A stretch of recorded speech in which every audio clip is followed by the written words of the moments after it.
Barnaby Rudge by Charles Dickens, Chapter 20. The proud consciousness of her trust, and the great importance she derived from it, might have advertised it to all the house, if she had had to run the gauntlet of its inhabitants. But as Dolly had played in every dull room and passage many and many a time when a child, and had ever since been the humble friend of Miss Haredale, whose foster sister she was as free of the building as the young lady herself. So, using no greater precaution than holding her breath and walking on tiptoe as she passed the library door, she went straight to Emma's room as a privileged visitor. It was the liveliest room in the building. The chamber was sombre like the rest for the matter of that, but the presence of youth and beauty would make a prison cheerful, saving, alas, that confinement withers them, and lend some charms of their own to the gloomiest scene. Birds, flowers, books, drawing, music, and 100 such graceful tokens of feminine loves and cares filled it with more of life and human sympathy than the whole house besides seemed made to hold. There was heart in the room, and who that has a heart ever fails to recognize the silent presence of another? Dolly had one undoubtedly, and it was not a tough one either, though there was a little mist of coquettishness about it, such as sometimes surrounds that sun of life in its morning and slightly dims its luster. Thus, when Emma rose to greet her, and kissing her affectionately on the cheek, told her in her quiet way that she had been very unhappy, the tears stood in Dolly's eyes, and she felt more sorry than she could tell. But next moment she happened to raise them to the glass, and really there was something there so exceedingly agreeable that as she sighed she smiled, and felt surprisingly consoled. "I have heard about it, miss," said Dolly, "and it's very sad indeed. But when things are at the worst, they are sure to mend." "But are you sure they are at the worst?" asked Emma with a smile.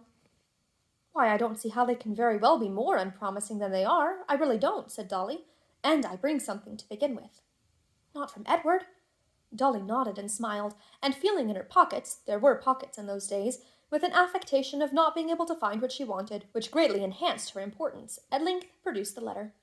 As Emma hastily broke the seal and became absorbed in its contents, Dolly's eyes, by one of those strange accidents for which there is no accounting, wandered to the glass again.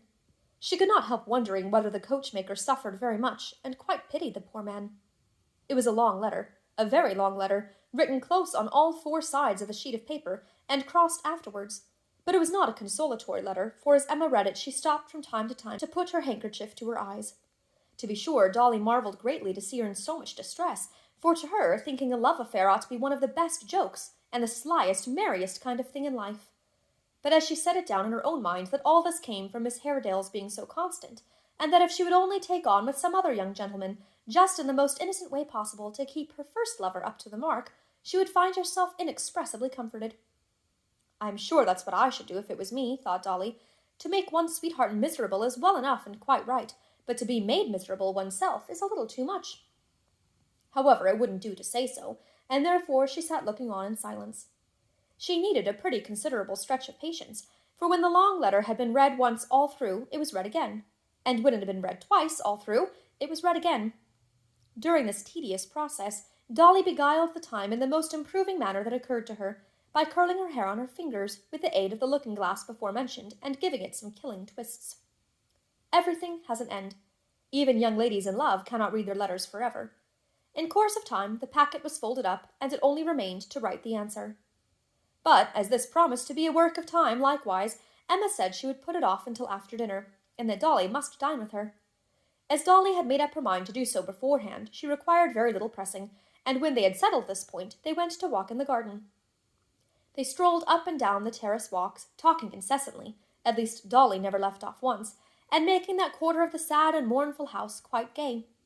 Not that they talked loudly or laughed much, but they were both so very handsome, and it was such a breezy day, and their light dresses and dark curls appeared so free and joyous in their abandonment, and Emma was so fair, and Dolly so rosy, and Emma so delicately shaped, and Dolly so plump, and, in short, there are no flowers for any garden like such flowers, let horticulturists say what they may, and both house and garden seem to know it, and to brighten up sensibly. After this came the dinner and the letter-writing, and some more talking, in the course of which Miss Haredale took occasion to charge upon Dolly certain flirtish and inconstant propensities, which accusations Dolly seemed to think very complimentary indeed, and to be mightily amused with. Finding her quite incorrigible in this respect, Emma suffered her to depart, but not before she had confided to her that important and never sufficiently to be taken care of answer, and endowed her moreover with a pretty little bracelet as a keepsake. Having clasped it on her arm, and again advised her half in jest and half in earnest to amend her roguish ways, for she knew she was fond of Joe at heart, which Dolly stoutly denied, with a great many haughty protestations that she hoped she could do better than that indeed, and so forth. She bade her farewell, and after calling her back to give her more supplementary messages for Edward than anybody with tenfold the gravity of Dolly Varden could be reasonably expected to remember, at length dismissed her. Dolly bade her good-bye, and tripping lightly down the stairs, arrived at the dreaded library door, and was about to pass it again on tiptoe, when it opened, and behold, there stood Mr. Haredale. Now, Dolly had from her childhood associated with this gentleman the idea of something grim and ghostly, and being at the moment conscience-stricken besides, the sight of him threw her into such a flurry that she could neither acknowledge his presence nor run away. So she gave a great start, and then, with downcast eyes, stood still and trembled. "Come here, girl," said Mr. Haredale, taking her by the hand. "I want to speak to you." "If you please, sir, I'm in a hurry," faltered Dolly, "and you have frightened me by coming so suddenly upon me, sir. I would rather go, sir, if you'll be so good as to let me." "Immediately," said Mr. Haredale, who had by this time led her into the room and closed the door. "You shall go directly. You have just left Emma?" "Yes, sir, just this minute. Father's waiting for me, sir, if you'll please to have the goodness." I know," said Mr. Haredale. "Answer me a question. What did you bring here today?" "Bring here, sir?" faltered Dolly. "You will tell me the truth, I am sure." "Yes." Dolly hesitated for a little while, and somewhat emboldened by his manner, said at last, "Well then, sir, it was a letter." "From Mr. Edward Chester, of course. And you are the bearer of the answer?" Dolly hesitated again, and not being able to decide upon any other course of action, burst into tears. "You alarm yourself without cause," said Mr. Haredale. "Why are you so foolish? Surely you can answer me. You know that I have but to put the question to Emma and learn the truth directly. Have you the answer with you?" Dolly had what is popularly called a spirit of her own, and being now fairly at bay, made the best of it. "Yes, sir," she rejoined, trembling and frightened as she was. "Yes, sir, I have. You may kill me if you please, sir, but I won't give it up. I'm very sorry, but I won't. There, sir." "I commend your firmness and your plain speaking," said Mr. Haredale. "Rest assured that I have as little desire to take your letter as your life. You are a very discreet messenger, and a good girl." Not feeling quite certain, as she afterwards said, whether he might not be coming over her with these compliments, Dolly kept as far from him as she could, cried again, and resolved to defend her pocket, for the letter was there, to the last extremity. "I have some design," said Mr. Haredale, after a short silence, during which a smile, as he regarded her, had struggled through the gloom and melancholy that was natural to his face, "of providing a companion for my niece, for her life is a very lonely one. Would you like the office? You are the oldest friend she has, and the best entitled to it." "I don't know, sir," answered Dolly, not sure but he was bantering her. "I can't say. I don't know what they might wish at home. I couldn't give an opinion, sir." "If your friends had no objection, would you have any?" said Mr. Haredale. "Come, there's a plain question, and easy to answer." "None at all that I know of, sir," replied Dolly. "I shall be very glad to be near Miss Emma, of course, and always am." "That's well," said Mr. Haredale. "That is all I had to say. You are anxious to go, don't let me detain you." Dolly didn't let him, nor did she wait for him to try, for the words had no sooner passed his lips than she was out of the room, out of the house, and in the fields again. The first thing to be done, of course, when she came to herself and considered what a flurry she had been in, was to cry afresh, and the next thing, when she reflected how well she had got over it, was to laugh heartily. The tears, once banished, gave place to the smiles, and at last Dolly laughed so much that she was fain to lean against a tree and give vent to her exultation.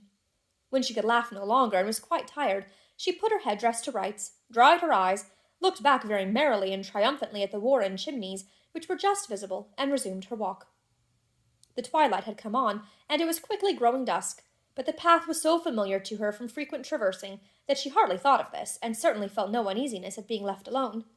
Moreover, there was the bracelet to admire, and when she had given it a good rub and held it out at arm's length, it sparkled and glittered so beautifully on her wrist that to look at it in every point of view and with every possible turn of the arm was quite an absorbing business.